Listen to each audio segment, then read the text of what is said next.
नमस्कार। आज हम महात्मा गांधी के एक एक बहुत ही क्रांतिकारी विचार पर बात करने वाले हैं, सत्याग्रह। हमारे पास जो जानकारी है वो गांधीवादी अध्ययन पर आधारित 11वीं कक्षा की पाठ्यपुस्तक के कुछ हिस्सों से ली गई है। तो आज हमारी कोशिश रहेगी कि सत्याग्रह के पीछे की मूल सोच है, उसके तरीके क्या हैं और हाँ, आज की दुनिया में उसकी जगह क्या है, इसे समझें। गांधी जी मानते थे कि अन्याय के खिलाफ अहिंसक तरीके से लड़ना, मतलब सत्याग्रह करना, हर इंसान का जन्म सिद्ध अधिकार भी है और यूं कहें कि पवित्र कर्तव्य भी।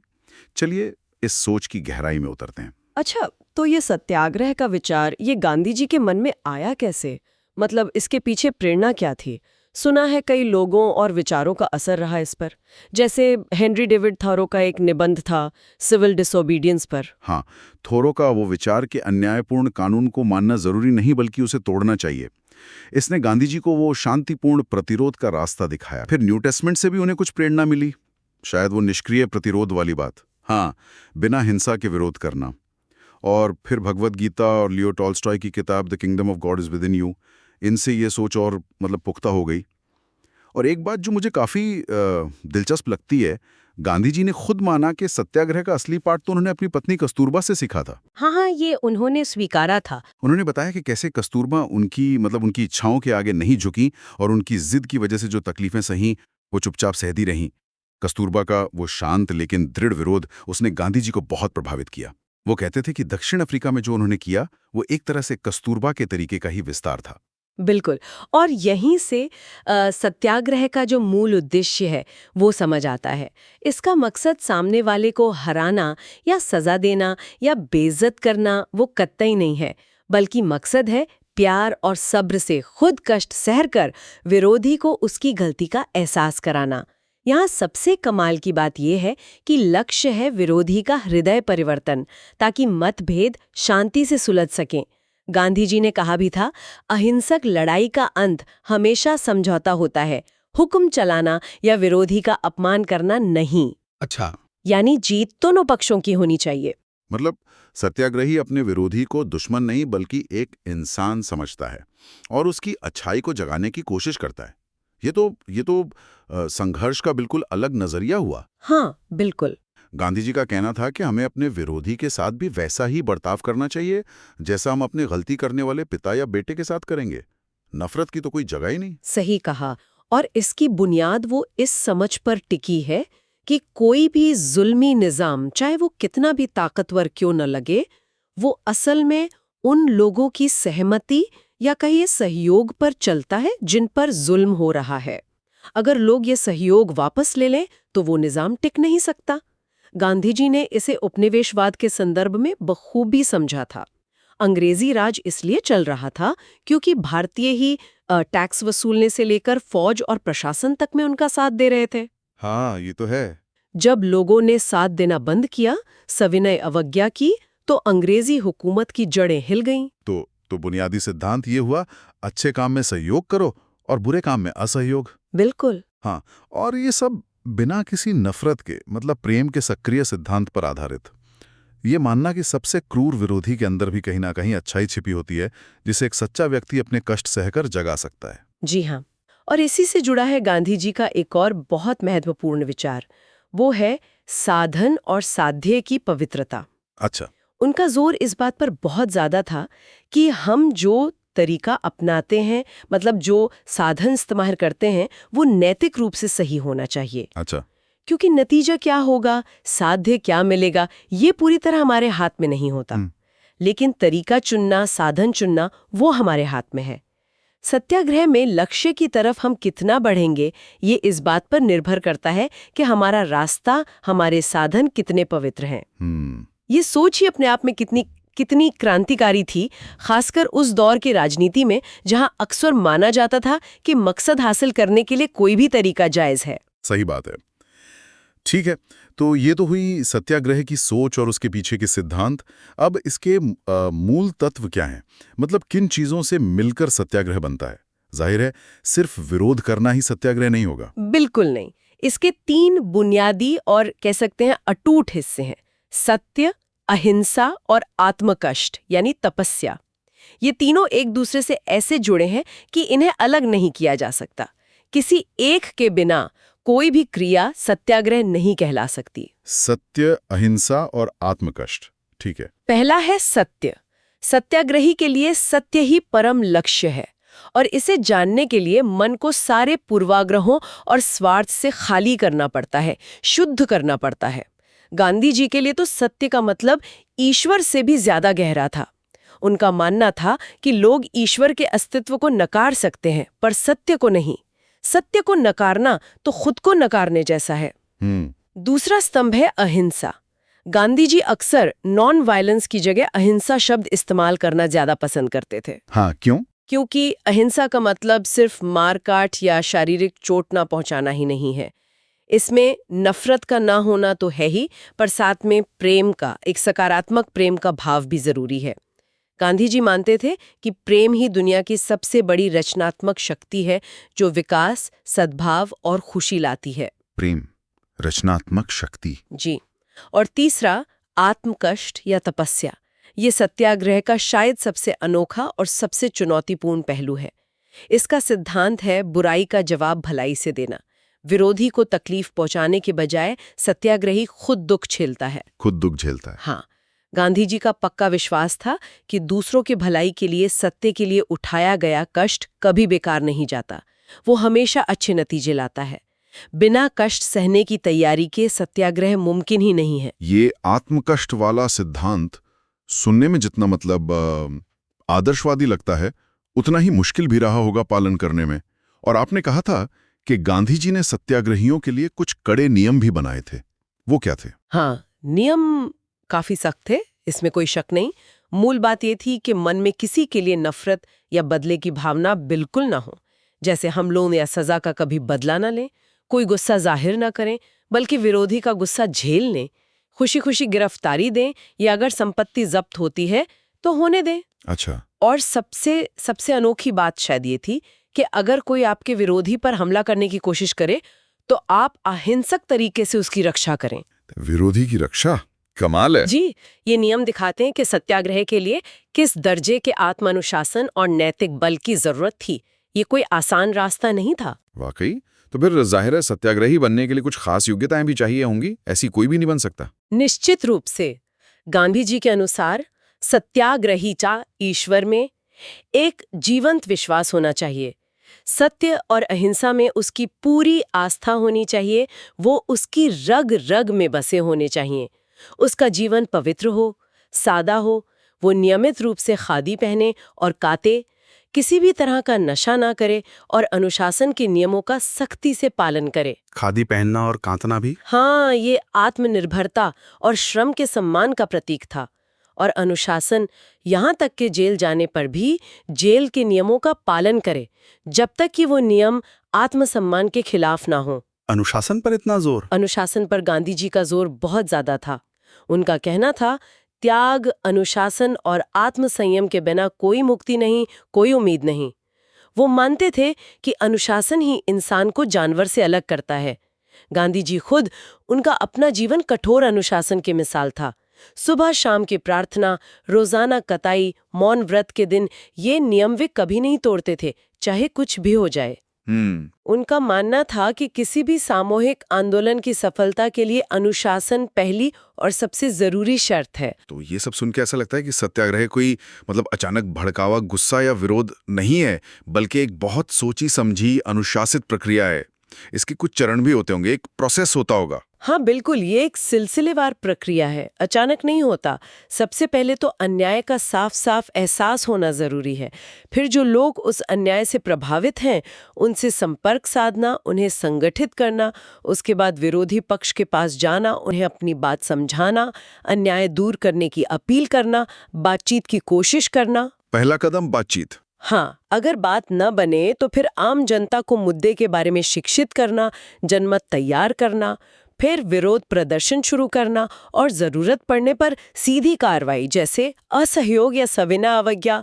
और इस पूरी प्रक्रिया के दौरान स्वेच्छा से खुशी खुशी कष्ट सहना, सत्याग्रहियों के बीच एकजुटता बनाए रखना, बातचीत का दरवाजा हमेशा खुला रखना, ये बहुत जरूरी है। और ये ध्यान रखना कि विरोधी के किसी कमजोरी का या मुश्किल हालात का नाजायज फायदा न उठाया जाए। साथ साथ समाज में रचनात्मक काम भी चलते रहें, जैसे खादी, ग्रामोद्योग, सांप्रदायिक एकता वगैरह। और आखिर में कोशिश ये हो कि ऐसा हल निकले जिससे दोनों पक्षों का सम्मान बना रहे, किसी की हार न हो। समझ गया। तो मोटे तौर पर चरण हुए अन्याय का एहसास, फिर विरोधी से संपर्क, फिर जनता को शिक्षित करना, फिर सीधी कार्रवाई, फिर आत्मकष्ट सहना, बातचीत हमेशा जारी रखना, रचनात्मक कार्य करना और अंत में सम्मानजनक समाधान। मतलब ये पूरा फोकस नतीजा लाने से ज्यादा दिल जीतने पर है, हृदय परिवर्तन पर है। बिल्कुल सही। लक्ष्य प्राप्ति से ज्यादा महत्वपूर्ण हृदय परिवर्तन है। और इसी प्रक्रिया के तहत सत्याग्रह के अलग-अलग रूप सामने आते हैं। रूप मतलब प्रकार? हाँ, मोटे तौर पर 3 तरह के सत्याग्रह हो सकते हैं। एक है रचनात्मक सत्याग्रह, जैसे गांधी जी का रचनात्मक कार्यक्रम था, समाज सुधार, खादी, ग्रामोद्योग, शिक्षा, स्वास्थ्य। ये समाज की बुनियाद को मजबूत करता है। दूसरा है शुद्धिकारक सत्याग्रह। इसमें हड़ताल, उपवास, प्रार्थना जैसी चीजें आती हैं। इनका मकसद होता है सत्याग्रही का आत्मशुद्धि करना और समाज की अंतरात्मा को जगाना। और तीसरा है आक्रामक सत्याग्रह। हालांकि आक्रामक शब्द शायद सही न लगे, पर इसका मतलब है जानबूझकर अन्यायपूर्ण कानूनों को तोड़ना और उसके जो भी नतीजे हों उन्हें भुगतने को तैयार रहना। अच्छा, इन रूपों में से कुछ खास तरीकों पर थोड़ी और बात कर सकते हैं, जैसे अहिंसा और सविनय अवज्ञा। ये शब्द बहुत सुनने में आते हैं। हाँ, जरूर। अहिंसा नॉन कोऑपरेशन जो है वो इसी सिद्धांत पर आधारित है कि कोई भी जालिम हुकूमत या व्यवस्था बिना शासितों के सहयोग के चल ही नहीं सकती। जुल्म करने वाले को ताकत असल में जुल्म सहने वाले के सहयोग से ही मिलती है। हाँ, ये बात तो पहले भी हुई थी। तो पहला कदम है वो सहयोग वापस खींच लेना, सरकारी नौकरियों से, अदालतों से, स्कूलों से, उपाधियों से। गांधी जी के लिए शर्त बस यही थी कि ये पूरी तरह अहिंसक हो, मन में भी हिंसा ना हो। बेशक इससे विरोधी को परेशानी होगी, असुविधा होगी, लेकिन सत्याग्रही को भी कठिनाई का सामना करने के लिए तैयार रहना पड़ता है। ठीक है। और सविनय अवज्ञा? सविनय अवज्ञा, सिविल डिसोबीडियंस, एक कदम और आगे है। ये अन्यायपूर्ण और अनैतिक कानूनों का जानबूझकर लेकिन विनम्रता से और पूरी तरह अहिंसक रहकर उल्लंघन करना है। गांधी जी इसे हर नागरिक का जन्मसिद्ध अधिकार और पवित्र कर्तव्य मानते थे। पवित्र कर्तव्य, कानून तोड़ना? हाँ, अगर कानून अन्यायपूर्ण है, अनैतिक है, तो उसे मानना गलत है। लेकिन उन्होंने ये भी चेताया कि ये बहुत शक्तिशाली हथियार है, इसे चाकू की धार की तरह बहुत सावधानी से इस्तेमाल करना चाहिए। ये अकेले भी किया जा सकता है और सामूहिक रूप से भी, जैसे दांडी मार्च एक बड़ा उदाहरण है। दांडी मार्च, हाँ। पर इसके लिए अनुशासन और अहिंसा पर पूरा नियंत्रण बेहद जरूरी है।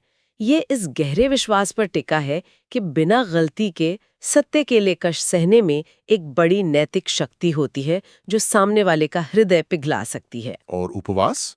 उसे तो गांधी जी अपने शस्त्रागार का सबसे शक्तिशाली हथियार मानते थे। हाँ, उपवास सत्याग्रही के तरकश का वो आखिरी और सबसे शक्तिशाली तीर था।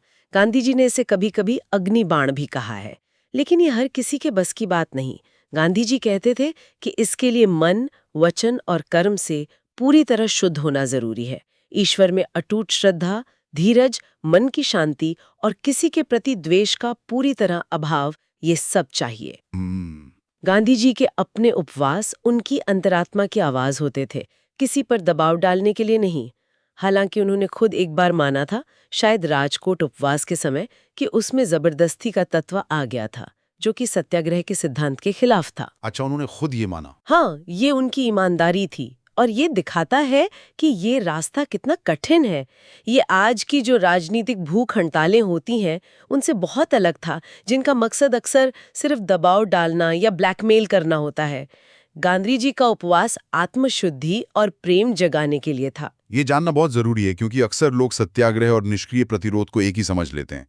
इनमें क्या मुख्य फर्क है? हाँ, ये बहुत अहम सवाल है और इनमें फर्क समझना जरूरी है। निष्क्रिय प्रतिरोध को अक्सर कमजोर का हथियार माना जाता है, मतलब जो शायद हिंसा नहीं कर सकता इसलिए निष्क्रिय रहता है। इसमें कभी-कभी मजबूरी में या रणनीति के तहत सीमित हिंसा का रास्ता भी अपनाया जा सकता है, जैसे इंग्लैंड में महिलाओं ने वोट के अधिकार के आंदोलन में किया था, कुछ तोड़फोड़ की थी। अच्छा, निष्क्रिय प्रतिरोध का मकसद आमतौर पर विरोधी पर दबाव डालकर उसे झुकाना होता है। हृदय परिवर्तन या प्रेम की गुंजाइश उसमें कम होती है। ठीक है। तो सत्याग्रह कैसे अलग है? सत्याग्रह इसके बिल्कुल उलट वीरों का हथियार है। गांधी जी कहते थे, ये शारीरिक बल नहीं बल्कि आत्मबल या आत्मिक शक्ति पर आधारित है। वो कहते थे कि वही सच्चा सत्याग्रही है जो बिना मारे मरने का साहस रखता हो। कायर व्यक्ति सत्याग्रही नहीं बन सकता। बिना मारे मरना। हाँ, ये पूरी तरह अहिंसक है, सिर्फ शारीरिक रूप से ही नहीं बल्कि मन, वचन, कर्म, हर तरह से। और इसका लक्ष्य दबाव डालना नहीं बल्कि प्रेम और खुद कष्ट सहकर विरोधी का दिल जीतना है, उसका हृदय परिवर्तन करना है। ये नफरत की बजाय प्रेम से चलता है और सक्रिय रूप से काम करता है, सिर्फ निष्क्रिय नहीं रहता। निष्क्रिय प्रतिरोध जहां एक तरह से ठहरा हुआ है, वहीं सत्याग्रह गतिशील है, रचनात्मक है। ये फर्क समझना इसलिए जरूरी है क्योंकि ये दिखाता है कि सत्याग्रह के लिए कितनी गहरी नैतिक प्रतिबद्धता और आत्मबल चाहिए। ये सिर्फ एक रणनीति नहीं, एक जीवन दर्शन है। तो इतने ऊंचे आदर्शों वाला और इतनी कड़ी शर्तों वाला ये सत्याग्रह है, क्या आज की दुनिया में जहां इतनी हिंसा है, आतंकवाद है, इतनी जटिल समस्याएं हैं, क्या ये प्रासंगिक है? क्या ये प्रैक्टिकल है? मेरे ख्याल से तो आज इसकी प्रासंगिकता शायद पहले से भी ज्यादा है। देखिए, आज दुनिया जिस तरह की हिंसा और टकराव देख रही है, उसके सामने सत्याग्रह हमें एक उम्मीद देता है। ये हमें याद दिलाता है कि लोगों की एकजुट अहिंसक शक्ति वो हथियारों की शक्ति से कहीं ज्यादा ताकतवर हो सकती है और होती है। और इसकी सबसे बड़ी खूबी ये है कि इसमें समाज का हर तबका शामिल हो सकता है। महिलाएं, बच्चे, बूढ़े, कमजोर समझे जाने वाले लोग, सबको हिंसा करने की क्षमता नहीं होती, पर सत्य और प्रेम के लिए कष्ट सहने की क्षमता सब में हो सकती है। हाँ, ये बात तो है। हमने मार्टिन लूथर किंग जूनियर के नेतृत्व में अमेरिका में नागरिक अधिकार आंदोलन में इसका जबरदस्त असर देखा। हाल के सालों में दुनिया के अलग अलग हिस्सों में, जैसे अरब स्प्रिंग के कुछ शुरुआती दौर में या और भी कई जगहों पर अहिंसक आंदोलनों में इसकी झलक मिली है। लेकिन एक सवाल ये भी उठता है कि क्या सत्याग्रह सिर्फ लोकतांत्रिक सरकारों या थोड़े नरम विरोधियों के खिलाफ ही कारगर है? क्या किसी क्रूर तानाशाह या अधिनायकवादी शासन के सामने टिक सकता है? ये आलोचना अक्सर की जाती है और ये सवाल जायज भी है। गांधी जी का जवाब इस पर यह था कि जैसे तेज आंच से, पर्याप्त ताप से सख्त धातु भी पिघल जाती है, वैसे ही सच्चे आत्मकष्ट की आंच से क्रूर दिल भी पिघल सकता है। हालांकि इसमें समय लग सकता है और कष्ट बहुत ज्यादा सहना पड़ सकता है। मूल दर्शन तो वही है, विरोधी का दिल और दिमाग जीतना, उसे ये एहसास कराना कि वो गलत है।